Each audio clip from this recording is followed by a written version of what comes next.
I am not speaking to the crowd. I am not speaking to headlines, to opinions, or to the version of me that everyone thinks they know. I'm speaking to you, just you. And I want you to understand this from the first second. What I'm about to say is rare, not easy, not for everyone.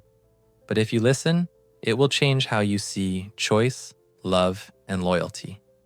If you hear me, leave one word in the comments at the end. Ronaldo. That's how I know you were really here. I've spent my life chasing goals, on the pitch, in the spotlight, everywhere. People have admired me, doubted me, tried to define me, but very few have made me pause. Very few have made me feel I could simply be myself without explanation. I'm not talking about beauty, not talent, not fame. Those are everywhere. What is rare is how someone stands when nothing is being given to them, when the applause fades, when no one is watching. Rare is being steady without being demanded. Rare is understanding without having to prove anything. Most people want to be needed. They want reassurance, attention, validation. But rarity is different. Rarity is quiet. It is consistency without noise. It is strength without showing off. I've seen incredible talent in my life. That was never the challenge. The challenge is expectation. When love or loyalty is conditional, it becomes fragile. Rare people, those who truly matter, they observe, they wait, they stay, without trying to control. If you are rare, you don't ask someone to change everything for you. You notice what is returned. You understand absence without mistaking it for neglect. You trust rhythm instead of demanding proof. That discernment is uncommon, and it matters. So ask yourself quietly, can you remain whole even when you are not the center of attention?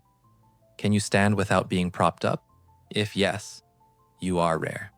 That is the first truth I need you to understand. Love for me is not an open door. It is a crossing. It asks, can you remain steady when there is no applause? Can you stay without needing constant reassurance? Can you be present even when nothing is dramatic? I do not test. Life does that. It shows how you respond when things are uncertain, when silence hangs, when intensity fades. My love doesn't erase tension, it exposes it. It tells you where strength lives and where dependency hides. I do not move closer because I am needed. I move closer because I choose to. That is the difference. Some people confuse need with love. They ask for constant proof. They lean so heavily that connection collapses under pressure. That is not love. Rare love is quiet. It doesn't demand. It doesn't chase. It allows space while remaining present. If you can stay grounded, even when I am not immediately there, you are rare. You are not waiting to be completed. You are already whole. That makes your presence a choice, not a request. That is strength. That is courage. That is the foundation of what I respect most. I am not a man of soft words. I do not promise what I cannot maintain. I do not decorate truth to make it easier to accept. My presence is quiet, but deliberate. It is measured. It is consistent. Intensity can fool you. It feels alive. It feels deep. But it fades. What remains after intensity softens. That is what matters. That is the foundation of loyalty, love, and respect. Staying when nothing demands you. Showing up when no one is watching. That is real. I am not asking you to endure something that drains you. I am asking you to notice whether the weight can settle without resentment.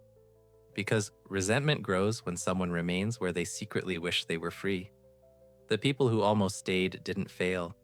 They protected themselves. They reached their limit. And that's honest. I don't pull people back. I don't argue anyone into staying. What matters to me is whether you can remain whole if you do. Presence for me isn't frequency. It's continuity. It's orientation. It's not how often we touch the surface of each other's lives, but whether we remain facing the same direction, even when we're not side by side. I may not be searching for a specific person. I may be recognizing a pattern, a way of staying grounded without demanding certainty, a way of being close without dissolving into me. Patterns can't be imitated. They reveal themselves over time. If you are part of that pattern, you won't rush to secure your place. You'll remain yourself while uncertainty exists. You'll feel recognition instead of excitement, fit instead of urgency. I still choose love. Not because it's easy, not because it promises comfort. I choose it because to refuse it would make life empty, efficient, and cold. Love is not an escape. It is not an anchor. It is a commitment to remain open in a world that rewards withdrawal. I choose it because it reminds me that connection is not about needing. It is about choosing, not about control. It is about respect, not about intensity. It is about steadiness. I am not asking you to stay. I am not asking you to change. I am not asking you to prove yourself. I am letting you see me without armor, without motion, without noise. If you ever remain beside me, it should not be because you feel special. It should be because you recognize yourself in these words. Because you understand that love in its rarest form is steadiness. It is respect. It is choice. If that resonates with you, type Ronaldo in the comments. That single word tells me you are one of the few